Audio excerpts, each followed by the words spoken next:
નમસ્કાર, સ્વાગત છે આપ સૌનું આપણું ગુજરાતમાં. હું છું સમીર. સૌથી પહેલા વાત કરીશું સેલવાસથી ધરતી પરથી વડાપ્રધાનના આગાઝની. વડાપ્રધાન મોદીએ એવો તો લલકાર કર્યો કે આ લલકારથી કોલકાતામાં ચાલી રહેલા મહાગઠબંધનના જાણે કે પાયા હલી ગયા. ગુજરાત અને પ્રવાસના ત્રીજા અંતિમ દિવસે વડાપ્રધાને ભ્રષ્ટાચારને લઈને વાર કર્યા.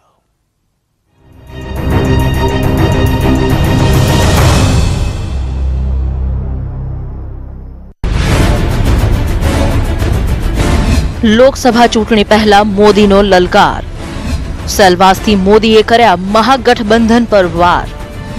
વજ્ર ટેન્ક પર બેઠેલા વડાપ્રધાનને જોઈ થથરી જશે પાકિસ્તાન. વજ્ર ટેન્ક પર બેઠેલા મોદીને જોઈને ચિત્ત થઈ જશે ચીન. વજ્ર ટેન્ક પર બેઠેલા વડાપ્રધાનને જોઈને થથરી જશે પાકિસ્તાન. બાહુબલી ટેન્ક વજ્ર K9 પર મોદીને જોઈને ચિત્ત થઈ જશે ચીન. गुजरात मोदी करेला अटैक थी हली गયું महागठबंधन. कि जो पहले कांग्रेस को पानी पी पी कर कोसते थे वो भी एक मंच पर आ गए हैं.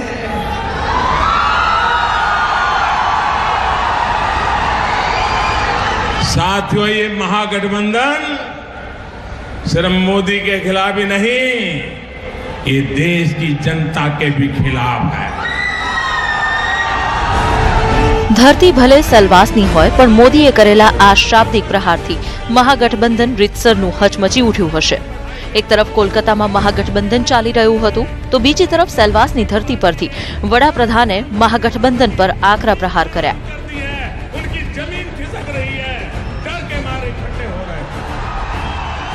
સેલવાસમાં મેડિકલ કોલેજના ઉદ્ઘાટન પ્રસંગે બોલતા વડાપ્રધાને ભ્રષ્ટાચાર મામલે કોંગ્રેસને આડે હાથે લીધી.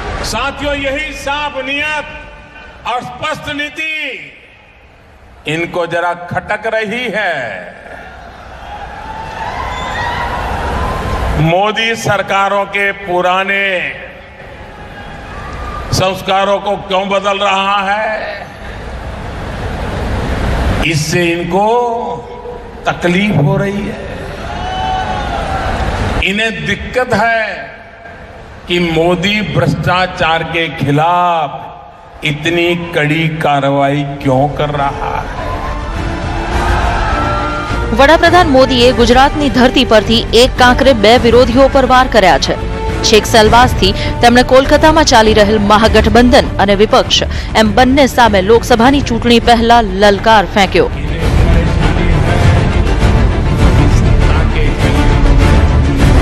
Bureau report, news 18 Gujarati. તો લોકસભાની ચૂંટણી પહેલા કોંગ્રેસમાં એક સાંધો ત્યાં તીર તૂટે જેવી સ્થિતિ સર્જાઈ છે.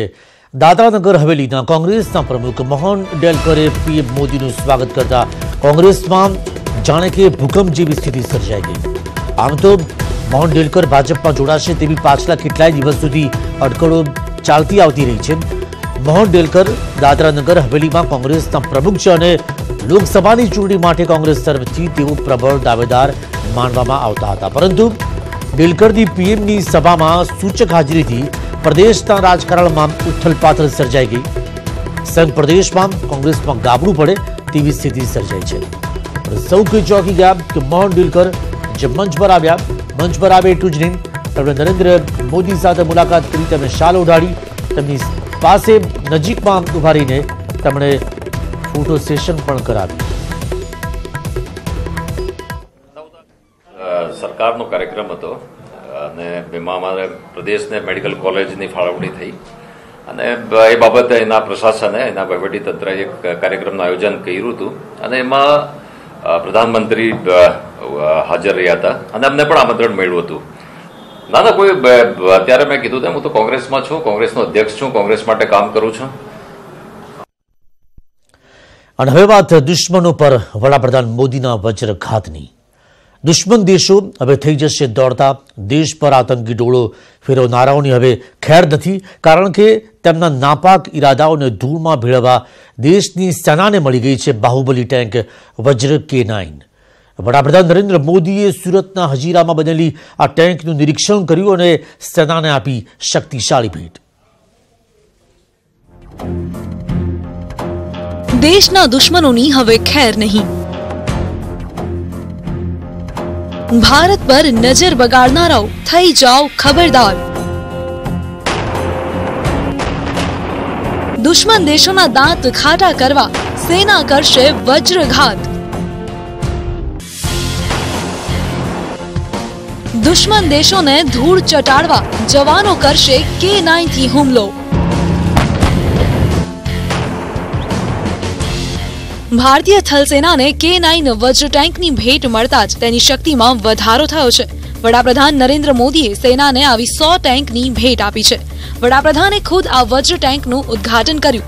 એટલું જ નહીં, તેમણે ટેન્કમાં સવાર થઈને પણ નિરીક્ષણ કર્યું. ગુજરાત માટે ગર્વની વાત એ છે કે આ ટેન્ક સુરતના હજીરામાં બની છે. L&T કંપનીને આ ટેન્ક બનાવવાનો કોન્ટ્રાક્ટ મળ્યો છે. 100 ટેન્ક સેનાને મળી ગઈ છે. ત્યારે વધુ 108 ટેન્ક બનાવવાનો ઓર્ડર પણ L&Tને મળી ગયો છે. ત્યારે વજ્રને લઈને સુરતવાસીઓ પણ ગર્વની લાગણી અનુભવી રહ્યા છે.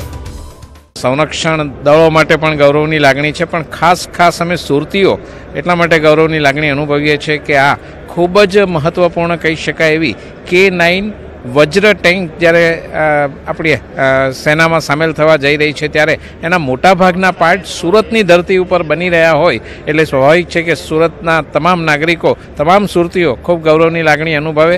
સુરતની ધરતી પર આપણા વિસ્તારમાં, હજીરા વિસ્તારમાં જ્યારે બીજા 101 ટેન્ક, 108 ટેન્કનો જે ઓર્ડર મળ્યો છે, એના થકી મારા લોકોને રોજીરોટી પણ મળશે. વજ્ર K9 ટેન્ક બોફર્સથી પણ ચડિયાતી છે. ત્યારે તે દુશ્મન દેશોને ધૂળ ચાટતા કરવા અને રણ મેદાનમાં તેમને હંફાવવા માટે સજ્જ છે. ફરીદ ખાન, ન્યૂઝ 18 ગુજરાતી, હજીરા, સુરત.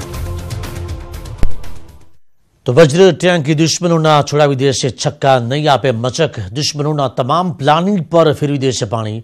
અમે વાત કરી રહ્યા છીએ ભારતીય સેનામાં સામેલ થયેલા નવા યોદ્ધા, એટલે કે જેની હમણાં આપે જે ઝલક જોઈ તે વજ્ર K9 ટેન્કની, જે યુદ્ધના મેદાનમાં બનીને રહેશે એક ગેમ ચેન્જર.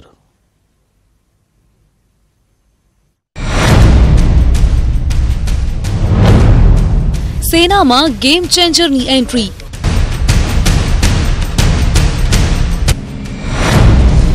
દુશ્મનો પર થશે વજ્રઘાત.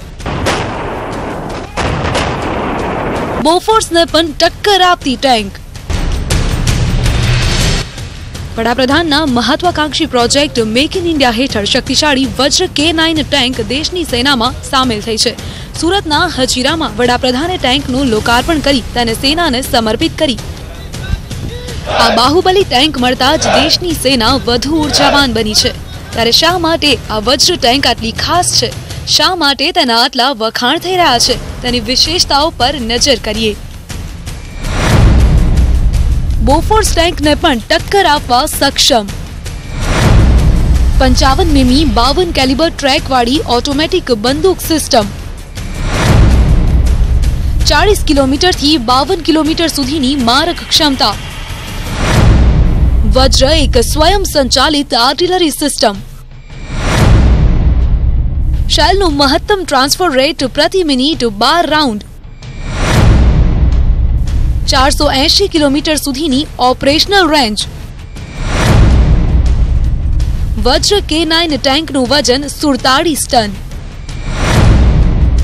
K9 થંડરનું અપડેટ વર્ઝન છે વજ્ર. મેક ઇન ઇન્ડિયા હેઠળ સુરતમાં નિર્માણ. કોઈ પણ વાતાવરણમાં ચાલી શકે છે ટેન્ક. ટેન્કમાં ડ્રાઈવર સાથે 5 લોકોના બેસવાની ક્ષમતા. This gun and this plant will be a game changer, जिसको कहते हैं कि हम पूरे हमारे एनिमीज जो है इनका जो है गेम चेंज कर देता है. ભારતીય સેનામાં ફૌલાદી અને બાહુબલી ટેન્ક વજ્ર K9 ગેમ ચેન્જરની ભૂમિકા ભજવવા સજ્જ છે. ફરીદ ખાન, ન્યૂઝ 18 ગુજરાતી, હજીરા, સુરત.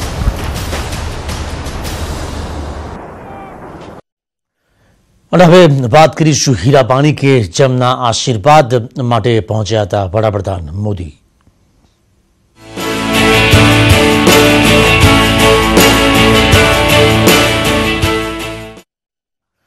વડાપ્રધાન 3 દિવસ માટે ગુજરાતના પ્રવાસે આવેલા હતા અને સુરત અને સેલવાસ જતા પહેલા તેમણે તેમની માતા સાથે મુલાકાત કરી, તેમના આશીર્વાદ લીધા. વડાપ્રધાને લગભગ અડધો કલાક તેમની માતા સાથે મુલાકાત કરી અને તેમના ખબર અંતર પૂછ્યા.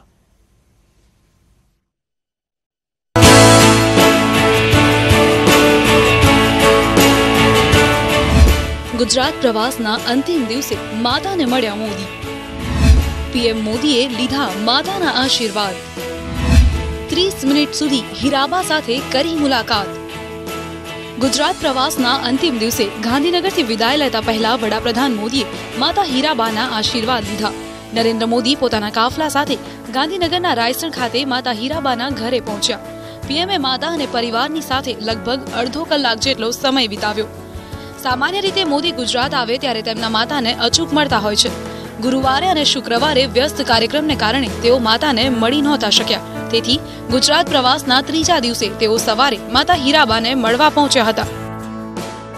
મોદી છેલ્લી 2 ગુજરાત મુલાકાત દરમિયાન તેમના માતાને મળી શક્યા ન હતા.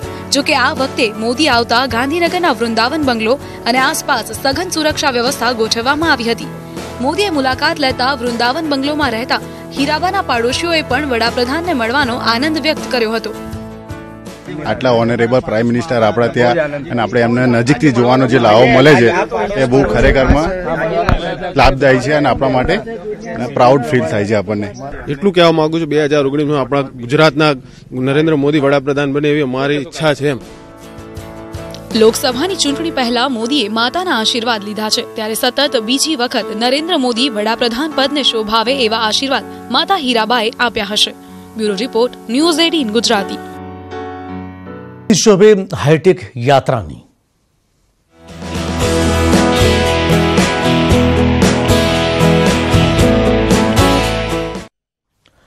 અલ્પેશ ઠાકોર આવતીકાલથી એકતા યાત્રા શરૂ કરવા જઈ રહ્યા છે. એકતા રથ માટે હાઈટેક અને અનોખી બસ પણ તૈયાર કરવામાં આવી છે, જે અંબાજીથી ઉત્તર ગુજરાતની યાત્રા શરૂ કરશે. યાત્રામાં હાઈટેક બસનો ઉપયોગ કરવામાં આવ્યો છે. અલ્પેશ જે બસ પરથી સંબોધન કરી શકે તે પ્રકારની વ્યવસ્થા પણ કરવામાં આવી છે. હાઈટેક બસ સાથે અલ્પેશ કરશે એકતા યાત્રા. અંબાજીથી ઉત્તર ગુજરાતની યાત્રાનો થશે પ્રારંભ. તમામ સુવિધાઓથી સજ્જ છે હાઈટેક બસ. શિક્ષણ, રોજગારી અને વ્યસન મુક્તિના મુદ્દાઓને લઈને અલ્પેશ ઠાકોર એકતા યાત્રા કાઢશે. સવારે 11 કલાકે અંબાજીથી અલ્પેશની એકતા યાત્રાની શરૂઆત થશે અને એકતા યાત્રા માટે હાઈટેક બસનો ઉપયોગ કરાશે. આ બસ તમામ સુવિધાઓથી સજ્જ હશે.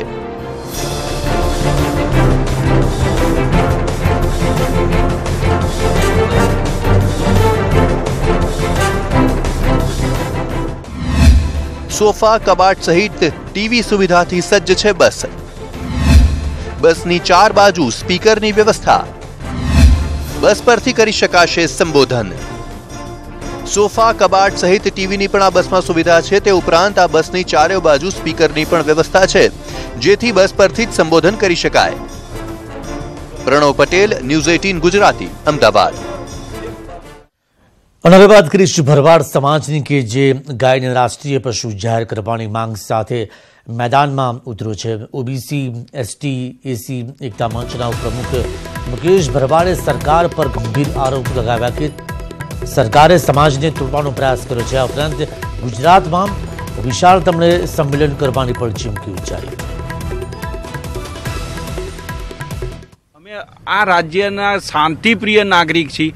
અમારી પ્રજા ગરીબ છે, એનો અવાજ ઉઠાડો, એને એક કરો, એને સંગઠિત કરવું એ કોઈ ગુનો છે અમારો? અમે શું વાયલન્સ કર્યા છે આજ સુધી રાજ્યમાં?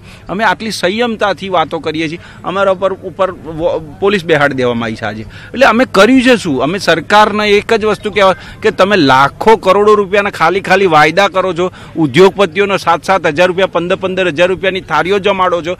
એમાં કઈ વિકાસ થવાનો છે? વિકાસ આ પ્રજાને તમે એના ઉત્થાન માટે કંઈક કરો, એના શિક્ષણના વ્યવસ્થા માટે પરિવર્તન માટે કંઈક કરો, એની રોજગારી માટે કંઈક કરો, એના સંગઠિત જે છે એની શક્તિ માટે એને બેરોજગારીથી બહાર કાઢો. આ બધું કરવાની જગ્યાએ જે તાયફા કરી રહ્યા છે અને એમને મંજૂરી ન, આમાં ગરીબ પ્રજાને કોઈ મંજૂરી નહીં. અને હવે વાત કરીશું અંધશ્રદ્ધાના ડામની.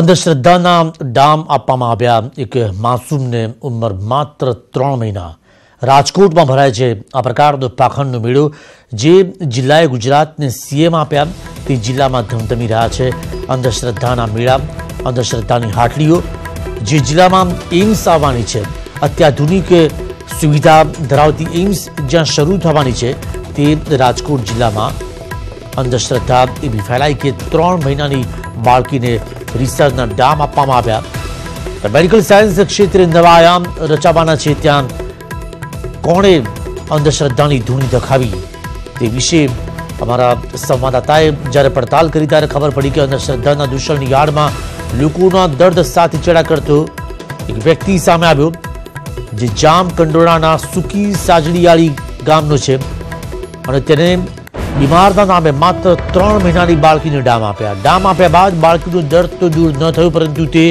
હોસ્પિટલમાં પહોંચી ગઈ બાળકીની હાલત એટલી ખરાબ થઈ ગઈ છે કે તેને સિવિલ હોસ્પિટલમાં તાત્કાલિક લઈ જવી પડી સારવાર માટે ડામ આપ્યા બાદ બાળકીને લીવરની તકલીફ થઈ છે તેના માતા પિતા શ્રમજીવી છે રોજનું લાવી રોજ ખાતા આ પરિવાર માટે હાલ તો આફતનો પહાડ તૂટી પડ્યો છે ડિજિટલ યુગમાં અંધશ્રદ્ધાની આ હાટડીઓ ક્યારે બંધ થશે બીડી કે સળિયાના ડામથી જો દર્દ દૂર થતું હોય તો પછી અદ્યતન હોસ્પિટલ કે તબીબોનું શું કામ તો ક્યારે લોકોના દિમાગમાંથી અંધશ્રદ્ધાનું દૂષણ દૂર થશે બાળકીના જીવ પર ખતરો ઊભો થયો છે તેનો જવાબદાર કોણ આખરે કોણ છે વ્યક્તિ કે જેણે 3 મહિનાની માસૂમ કે જેને શરીર આવા કોઈ પણ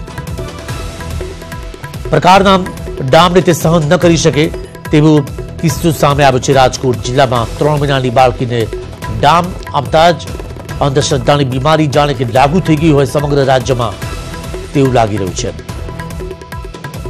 પૈસા વાપરી નાખ્યા પણ સારું ના થયું તો ત્યાં ગયા તો ડોશીમાં કીધું કે આને વધરાવર 100% છે અને તમે આને ટાઢો આપી દો સારું થઈ જશે અને ખરેખર ટાઢો દીધા પછી 4 દિવસ સાહેબ સારું રહ્યું અમને એમ લાગ્યું કે સારું જ થઈ ગયું છે અમે રમાપીરને ત્યાં પગે લાગ્યા અને સારું થઈ ગયું તો પાછી 4-5 દિવસ પછી પાછી તકલીફ થોડી વધવા માંડી અને અમે ગોંડલ માધવ હોસ્પિટલમાં રિપોર્ટ કરાવ્યો તો ત્યાં તેને લીવરની તકલીફ નીકળી સાહેબ તો ત્યાંથી અમને અહીંયા સિવિલ હોસ્પિટલનું એડ્રેસ આપી અને અમને અહીંયા દાખલ કર્યા છે અને હવે વાત કરીશું કેવડિયા કોલોની કે જ્યાં દુનિયાની સૌથી મોટી ઊંચી પ્રતિમા તો બની છે સ્ટેચ્યુ ઓફ યુનિટી પરંતુ જેવી વાત શરૂ થઈ કે અહીં વિવિધ રાજ્યોના ભવનો બનવાના છે કે આદિવાસીઓમાં ભડકો થયો તેવો આક્રોશમાં આવી ગયા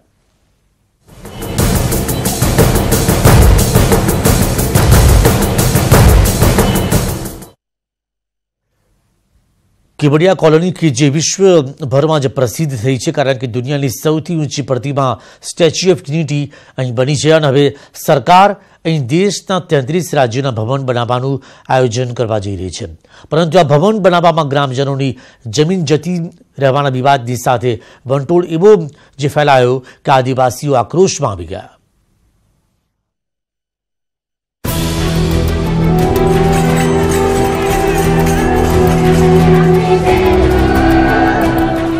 વકર્યો વિવાદ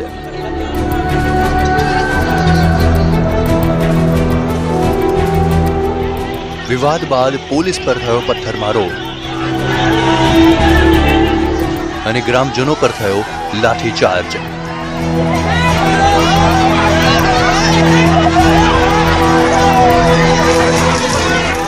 એક તરફ સરકાર વિકાસની દિશામાં હરણફાળ ભરવા માંગે છે ત્યાં બીજી બાજુ આ વિકાસની હરણફાળમાં કેવડિયા ગામની પ્રજા પોતાનો વિકાસ રૂંધાઈ ના જાય એ માટે વિરોધનું હથિયાર ઉગામી રહી છે કારણ કે જ્યાં વિવિધ ભવનો બનાવવાના છે તેમાં ગ્રામજનોની જમીન જઈ રહી છે અને તેથી જ પોતાની જમીન બચાવવા આ ગામ લોકોએ 4 વાર જમીન માપણી સર્વેવાળા અધિકારીઓને ધક્કે ચડાવીને ભગાડ્યા હતા પરંતુ ભારે વિરોધ વચ્ચે પણ હરિયાણા ભવનનું હરિયાણાના મુખ્યમંત્રીના હસ્તે ખાતમુહૂર્ત કરી દેવામાં આવ્યું છે ગુજરાત સરકાર પાસે કે અમે વહીવટદાર પાસે અને કલેક્ટર પાસે બી અમે પુરાવા માંગ્યા છે તમે અમે જમીનની સામે જમીન કંઈ આપ્યું હોય તો એના પુરાવા અમને બતાવો અમે અહીંયાથી ચાલ્યા જઈએ વગર પૈસે વગર રૂપિયે એ અમારી તાકાત છે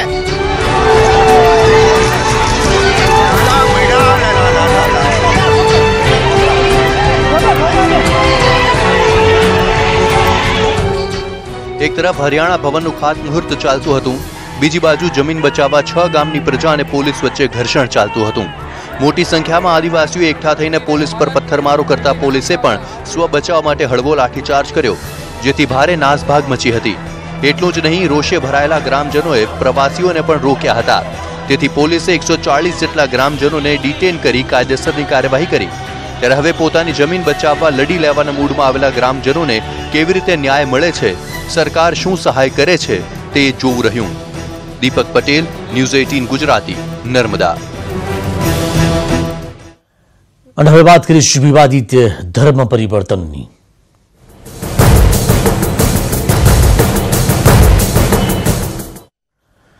સુરતમાં 432 હિન્દુઓએ કર્યો બૌદ્ધ ધર્મ અંગીકાર. આ 432 હિન્દુઓએ ધર્મ પરિવર્તન અંગેની કાયદાની લાંબી પ્રક્રિયા પૂર્ણ કરી બૌદ્ધ ધર્મ અંગીકાર કર્યો અને પરિવર્તનની રાહ પકડી.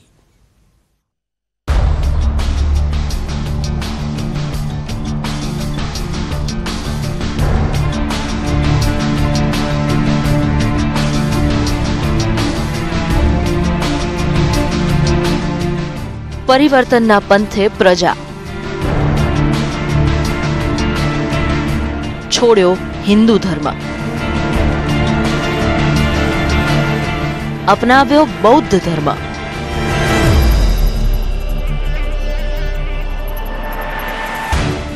સુરતના ગોળદરા વિસ્તારમાં બૌદ્ધ ધર્મ દીક્ષા સમારોહ આયોજિત થયો, જેમાં 432 હિન્દુઓએ બૌદ્ધ ધર્મનો અંગીકાર કર્યો. તેમને પ્રમાણપત્ર પણ એનાયત કરાયા.